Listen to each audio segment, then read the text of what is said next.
కార్యాచరణ కూడా ప్రకటిస్తామంటూ చెప్తున్నారు. మనతో పాటు బీసీ నాయకులు కూడా ఉన్నారు, మాట్లాడించే ప్రయత్నం చేద్దాం. అని చెప్పండి, అయితే కాసేపటి ఇప్పుడు ఇక్కడ నుంచి బయలుదేరుతున్నారు, ఎలా ఉండబోతుంది ధర్నా, ఏ విధంగా పార్టిసిపేషన్ చేస్తున్నారు? ఆల్రెడీ తెలంగాణలో ప్రజానికం అందరికి కూడా మేము ఒకటే సంతోషం వ్యక్తం పరుస్తున్నాం. ఎందుకంటే ఆల్రెడీ బస్సులు మొత్తం కూడా ఏడికాడికి బంద్ అయిపోయినాయి. కళాశాలలు, బంధులు, కిరాణా దుకాణాలు, రోడ్ల మీద మొత్తం కూడా జనజీవనం స్తంభిస్తుంది. రాష్ట్రం మొత్తం కూడా మేము బీసీల్లో ఇంత సంఘటితమైనటువంటి వచ్చిందనేది మాకే చాలా సంతోషంగా భావిస్తాను. రాష్ట్రంలో ఇప్పటికి చాలా జనజీవన శ్రమ దిగ్బంధించారు. ఇప్పుడు రోడ్ల మీద చూసినట్టయితే క్రికెట్ ఆడుకోవచ్చు మనం. తెలంగాణ పల్లెలో కూడా బీసీలకు ఇంత చైతన్యం వచ్చిందనేది మాకే అర్థం కావట్లేదు, సంతోషం అవుతుంది. ఖచ్చితంగా మా డిమాండ్లు నెరవేరాలి. అదేవిధంగా దేశంలో ఉన్నటువంటి బీజేపీ కానీ, రాష్ట్రంలో కాంగ్రెస్ ప్రభుత్వం కానీ ఈ బందేని ఆదర్శంగా తీసుకొని మాకు రావాల్సినటువంటి సహజమైనటువంటి డిమాండ్లు నెరవేర్చాలి. లేకపోతే దీనిపైన మా తదుపరి కార్యాచరణ అనేది రాడికల్గా ఉండబోతుంది, మేము డిమాండ్ చేస్తా ఉన్నాం. ఇది అయితే తదుపరి కార్యాచరణ కూడా సిద్ధమవుతున్నారు. మనతో పాటు అయితే మొత్తం టోల్గా చూసుకుంటే బీసీ నాయకులు కూడా ఉన్నారు, మాట్లాడించే ప్రయత్నం చేద్దాం. అని చెప్పండి, ఈరోజు కార్యాచరణ ఎలా ఉండబోతుంది? మొత్తం టోల్గా ఒక తెలంగాణ ఉద్యమంలో మళ్ళీ ఒక తెలంగాణ ఉద్యమమా అని తలపిస్తున్నాయి. మొత్తం డప్పు దరువులతోని కూడా మొత్తం టోటల్గా చూసుకుంటున్నాం. ఎక్కడికక్కడ బంద్ అయితే ప్రశాంతంగా జరుగుతుంది కాబట్టి కార్యాచరణ ఎలా ఉండబోతుంది? దీంతో రాష్ట్రంలో బీసీలు అనేటటువంటి వాళ్ళు, గోసి గొంగడేసుకున్నటువంటి వాళ్ళు కూడా మేము బీసీలమా అన్న సంగతిని ఈ రోజు తెలుసుకున్నారు. ఎందుకంటే ఎక్కడికక్కడ రాష్ట్రంలో దిగ్బంధం జరిగిపోయినాయి. ఇప్పుడు చాలా మంది టైర్లు పంచర్లు అయితే కూడా పంచర్ చేయడానికి కూడా ముందర టైర్ పంచర్లు అయితే కూడా పంచర్ చేయడం కూడా పంచర్ దుకాణం కూడా లేదు. డీజిల్ అయిపోతే డీజిల్ పోసుకుందామంటే కూడా డీజిల్ పంపులు లేవు.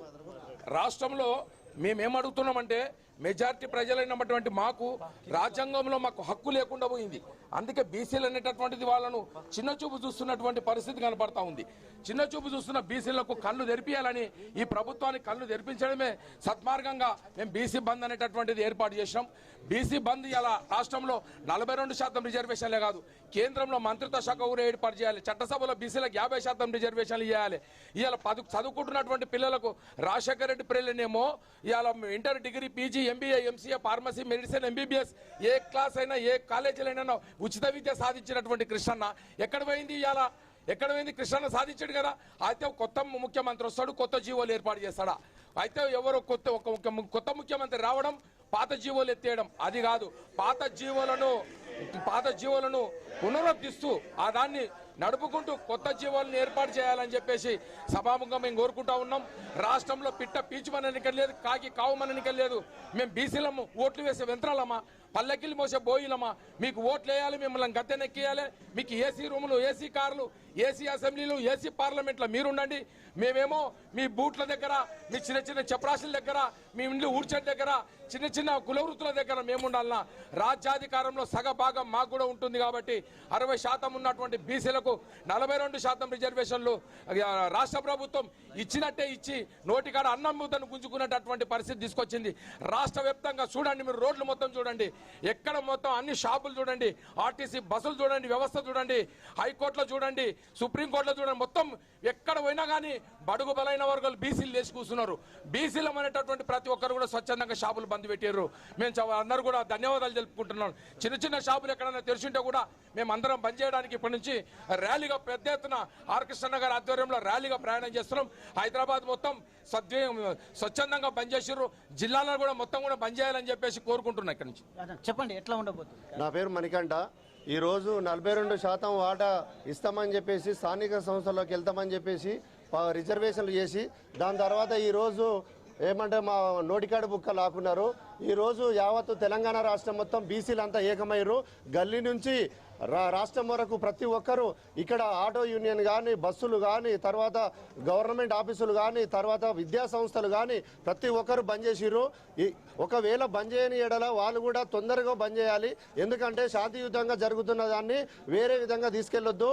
ఈరోజు 50 సంవత్సరాల నుంచి పోరాటం చేస్తున్న మన టైగర్ ఆర్ కృష్ణ గారి ఆధ్వర్యంలో అన్నగారు ఈ రోజు పిలుపు మేరకు జేఏసీ ఏర్పడ్డ తర్వాత ఇది తొలిమెట్టని మేము చెప్తున్నాము. ఇప్పుడు ర్యాలీ జరుగుతుంది, ఈ ర్యాలీలో ప్రతి ఒక్కరు పాల్గొంటారని తెలియజేస్తున్నాం. రాజు నేత ఈరోజు తెలంగాణ రాష్ట్ర బంద్ చాలా సక్సెస్ఫుల్గా నడుస్తూ ఉంది. మార్నింగ్ నుంచి కూడా రోడ్లన్నీ కూడా నిర్మానుష్యంగా మారినాయి, ఎక్కడ కూడా బస్సులు తిరుగుతలేవు. విజయవంతమైంది. ఇప్పటికే మేము ఈ రోజుతోని ఈ ఉద్యమానికి నాంది పడ్డది. ఒక తెలంగాణ ఉద్యమకారులుగా మీరు ఇందాక అన్నట్టు రాష్ట్రం అంతా కూడా స్తంభించిపోయింది. మా హక్కుల కోసం జరుగుతున్నటువంటి పోరాటంలో అందరూ కలిసి వస్తున్నందుకు అందరికీ హృదయపూర్వకంగా ధన్యవాదాలు తెలియజేస్తున్నాం. మరో ఉద్యమం తెలంగాణ రాష్ట్రంలో మరో ఉద్యమం నిర్మాణం కాబోతుందని ఈ సందర్భంగా తెలియజేస్తున్నాం. ఈరోజు తెలంగాణ రాష్ట్రము విజయవంతంగా పూర్తి అయినటువంటిది ఉంటుంది. ఈరోజు ఇప్పుడు ర్యాలీ కూడా నడుస్తున్నట్టుంది. ఇప్పుడు ఎక్కడెక్కడే ట్రాఫిక్ అనేటువంటిది ఉంది. ఈరోజు బీసీ వాళ్ళందరూ కూడా రోడ్డు మీదకి రావడం అనేటువంటిది జరిగింది. మేము బీసీలో అనేటువంటిది ఒక గుర్తింపు అనేటువంటిది ఏర్పడుతుంది. ఇది అయితే తాజాగా ఆర్ కృష్ణ ఇంటి ముందు ఉన్నటువంటి తాజా పరిస్థితులను మనం చూస్తూ ఉన్నాం. Thank you Praveen.